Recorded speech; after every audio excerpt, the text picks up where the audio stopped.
pra você.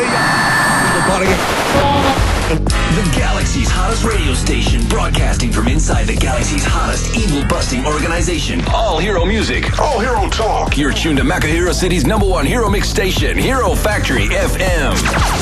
That's right, Hero fans. DJ Mac Megahertz here, broadcasting across the galaxy from our studio, smack bang inside the lobby of the mighty Hero Factory. That's the huge fin-shaped skyscraper with the glowing H on the side of the building. You can't miss it.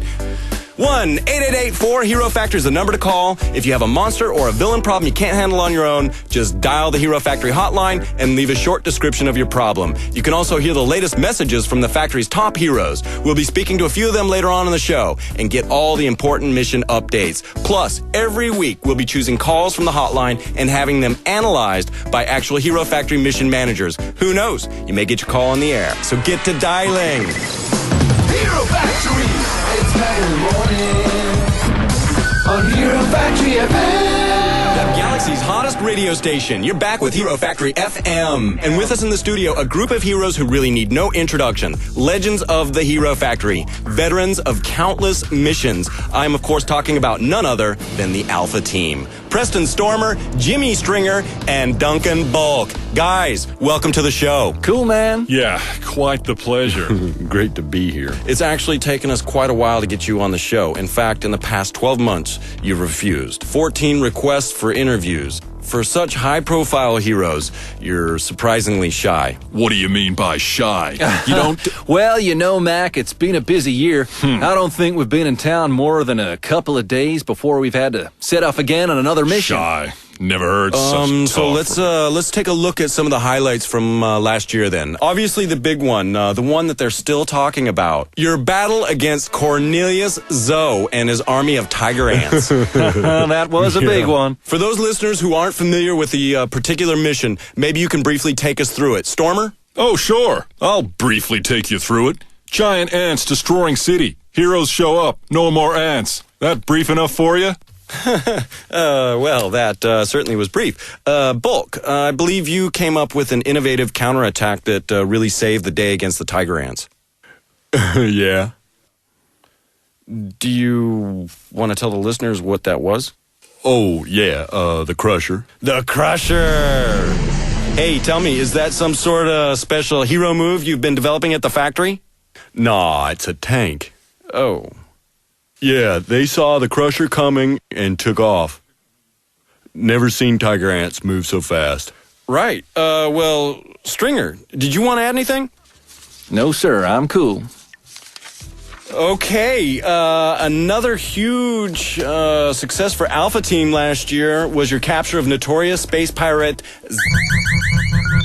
Incoming mission, Alpha Team. Saved by the bell. Sorry, Mac, gotta go. Duty calls. Yeah, sorry. Bye-bye. And there goes the hardest working hero team in the galaxy, the mighty Alpha Team. Preston Stormer, Jimmy Stringer, and Duncan Bulk off on another mission. Let's hope we can speak to them again real soon. Hero Factory FM. DJ Mac in the morning on Hero Factory FM. Let's go to the phones. Here with me now is Professor Nathaniel Zib, one of Hero Factory's most experienced mission managers. Professor Zib, welcome back to Hero Factory FM. Well, thank you, Mac. This is a little segment we like to do where we take a listen to just a few of the thousands of emergency calls that flood our switchboard every week and have a Hero Factory mission manager analyze the problem and offer some expert advice. Professor, you've been a mission manager now for how many years? 7 years. I'm responsible for Alpha Team, as well as some of the new rookie teams.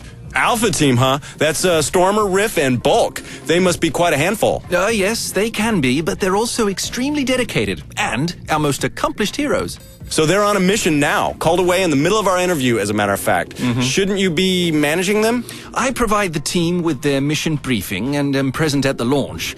After that, I keep tabs on the progress of the mission and can be contacted at any time if they require assistance. Does that happen often? With Stormer and his team, not often. No, I can imagine. Let's go to the phones. Got your thinking cap on? Ready when you are. I've got a 5-headed, 6-armed, laser-shooting monster in my backyard, and it's trying to kill my cats so I need some help. Whoa! Quite a tricky situation for the young guy. What do you make of it, Professor? That is an interesting one, Mac. The caller sounds like he's encountered a very rare type of Felinian gorgon. These creatures are known to roam the galaxy, making contact with different feline species. So what are you saying? This guy has traveled halfway across the universe just to play with someone's cat? I realize it sounds a little strange, but the Felinians prize cats above all other species. So while it may look like the cat is in danger, I think the caller will find that the creature will simply pet the cat and perhaps even present it with a gift. No need to send out a hero team for that. Problem solved, huh, Professor? Well, unless I'm mistaken and the creature is actually a Botha bear, in which case the cat would be eaten. Interesting. On to the next caller then. What's happening here, Professor? Something about a rooster. It seems these young men have been paid a visit by a villain well known to our intelligence team. Let's take a listen. He's a giant chicken named Snowflake, and he's eating everything. Oh, snap, he just blew up my house. And his eyes are bright red, and he shoots fire out of his nose. He can transform things into little tiny chickens. I know that situation. Professor, what do you think? We've actually been tracking this Snowflake character for some time now. He's your typical shapeshifter, and Snowflake is just one of his names. He also goes by Tinky Winky, Sam the Happy Squirrel, Clownface, and Craig Phillips. I've never heard of him destroying houses before, but he can be quite destructive. And the ability to turn objects into smaller versions of himself is just one of his tricks. So what should people do if they come across this Snowflake dude? Well, again, the caller did the right thing. He recorded the villain's name and physical description and contacted Hero Factory straight away. Obviously, we wouldn't advise approaching Snowflake. Best wait for the heroes to arrive and hope he doesn't do too much damage. Though by the sounds of it, old Snowflake did a bit of renovating on their house. Let's hope they get Sam the Happy Squirrel next time. Professor Nathaniel Zib, thanks for coming in. Oh, it was my pleasure, Mac. Hero Factory FM. Next week on the show, we go live on mission to meet hot new rookie Will Furno. Along with all our other great regular features, it's going to be a huge show, so don't miss it. Hero Factory. It's 9 in the morning.